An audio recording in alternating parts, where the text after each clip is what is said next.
ഇന്ന് നമ്മൾ പോകാൻ പോകുന്നത് കാർത്തികേയൻ്റെ മാമിൻ്റെ വീട്ടിലേക്കാണ് കേട്ടോ. ഭയങ്കര രസമായിരുന്നു ഇന്നത്തെ സംഭവം. അൺഎക്സ്പെക്റ്റഡ് ആയിട്ട് നമ്മുടെ ലൈഫിൽ പല സംഭവങ്ങളും നടക്കൂലേ, അങ്ങനെയാണ് ഇവർ വന്നത് ലൈഫിലേക്ക്. ഇടയ്ക്ക് നമ്മളടുത്തേക്ക് നമ്മളെ കുറച്ചും കൂടി ലൈവ്ലിയായിട്ട് നിൽക്കാൻ, അല്ലെങ്കിൽ നമ്മളെ കുറേയും കൂടി ഹാപ്പി ആക്കാൻ കുറച്ച് ആൾക്കാർ വരും കേട്ടോ. ഭഗവാൻ അങ്ങനെ കുറേ ആൾക്കാരെ തന്നെ അയക്കും. അപ്പോൾ ഇത് സഞ്ജുക്കുട്ടൻ, അവൻ്റെ ക്ലാസ് ടീച്ചറാണ് ഞാൻ. അപ്പം ഇത് കാർത്തികേയൻ മാമും ഇംഗ്ലീഷ് ടീച്ചറാണ്. അവർ തമിഴ്നാട് രാമേശ്വരത്തു നിന്ന് വരുന്നതാണ്, ധനുഷ്കോടി. അപ്പം അവർക്കൊരുപാട് കഥകൾ പറയാനുണ്ടായിരുന്നു, സുനാമി വന്നതിൻ്റെ കഥകൾ, അങ്ങനെ കുറേ കഥകളൊക്കെ പറഞ്ഞ് ഞങ്ങളങ്ങനെ ഇന്ന് അവരുടെ വീട്ടിൽ ഞാൻ ഉച്ചയ്ക്ക് പോയി ഭക്ഷണമൊക്കെ കഴിച്ചു കേട്ടോ. അപ്പോൾ തമിഴ്നാട് സ്റ്റൈൽ സാമ്പാർ വിത്ത് റൈസ്, പിന്നെ ഞാനുണ്ടാക്കിയ ഒരു കറി, പിന്നെ കുറേ സാധനങ്ങൾ കേട്ടോ, അച്ചാർ, പപ്പടം, കിട്ടിയ സാധനങ്ങളൊക്കെ വെച്ചിട്ട് അപ്പം നമ്മൾ ഫുഡ് പ്രിപ്പയർ ചെയ്തിട്ട് കഴിച്ചു കേട്ടോ.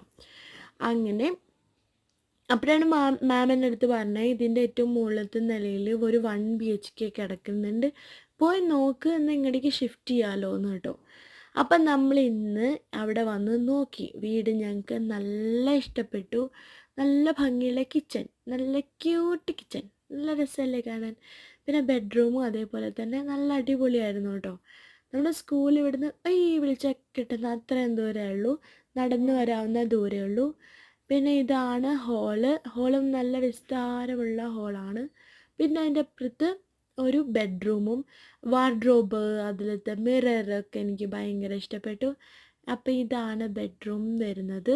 അപ്പം നമ്മളിവിടേക്ക് ഷിഫ്റ്റ് ചെയ്യാമെന്ന് വിചാരിക്കുകയാണ് കേട്ടോ. അങ്ങനെ സഞ്ജയൊക്കെ ഭയങ്കര ഹാപ്പിയാണ്. കാരണം ഞാൻ പറഞ്ഞു നമ്മൾ വന്നിട്ട് നമുക്ക് കുറേ ഗെയിംസ് കളിക്കാമെന്ന്. ഇതിൽ ഹൗസ് നമ്മുടെ ഇൻസൈഡ് ഇങ്ങനെ ആണെങ്കിൽ പോലും എനിക്കിഷ്ടപ്പെട്ടത് ഇതിൻ്റെ ടെറസാണ് കേട്ടോ. നല്ല വലിയ ടെറസായിരുന്നു ഉണ്ടായിരുന്നത്. പിന്നെ നമ്മൾ വീട്ടിൽ വന്നിട്ട് ഇന്ന് ഞാൻ ഉണ്ടാക്കിയത് ബ്രെഡും കറിയാണ് കേട്ടോ. ഇത് ഞാൻ മാമിൻ്റെ വീട്ടിൽ നിന്ന് കണ്ടാണ്. Past is A waste paper. നമ്മൾ ഫ്യൂച്ചർ നന്നായിട്ട് യൂസ് ചെയ്യില്ലെങ്കിൽ നമ്മുടെ ലൈഫ് മൊത്തം ഒരു ടിഷ്യൂ പേപ്പർ ആവും എന്നുള്ളൊരു സംഭവം. അപ്പം ഇതാണ് ഞങ്ങളുടെ ഇപ്പോഴത്തെ ഗ്യാങ് എന്ന് പറയണത്. ഭയങ്കര രസമാണ് കേട്ടോ. നമുക്ക് ആരെങ്കിലുമൊക്കെ വരും നമ്മളെ സന്തോഷിപ്പിക്കാൻ, നമ്മുടെ കൂടെ കമ്പനി കൂടാൻ ഒക്കെ ആരെങ്കിലുമൊക്കെ വരും. പ്രിൻസി മാമിനെ നന്നായിട്ട് മിസ് ചെയ്യുന്നുണ്ട് കേട്ടോ. ഞങ്ങൾ ലാസ്റ്റ് ആയപ്പോഴാണ് കമ്പനി ആയത് എല്ലാവരും. പക്ഷെ അപ്പോഴേക്കും പ്രിൻസി മാം പോയി.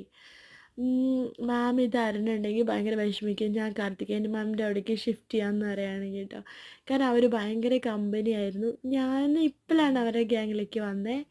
So it was happiest